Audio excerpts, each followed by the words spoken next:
Hey, hello doctor. Habari yako bana? Samahani wase, kuna issue mimi nataka niulize hapa. Niache na changanyikiwa mjukuu wangu. Ujue wiki iliyopita wife alienda kliniki. Sasa nimeona amerudi na madawa kibao. Amerudi na madawa mwezi mzima. Ndio nataka kuuliza eti wife anaumwa nini? Nashindwa kuelewa.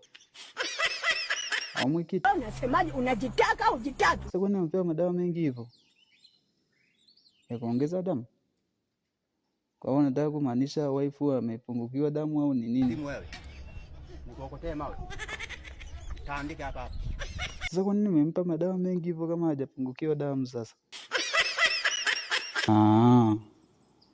Ni kawaida kwa mwanamke mjamzito kupungukiwa damu sio? Hapo sasa nimeelewa. Nilikuwa najiuliza kwa nini ametumia madawa mengi kila siku naona anameza. Sasa mimi namuuliza kwa nini unameza madawa haya yote, aniambii kwa sababu siku ile nilikataa kwenda kliniki. Hapo sasa nimeelewa.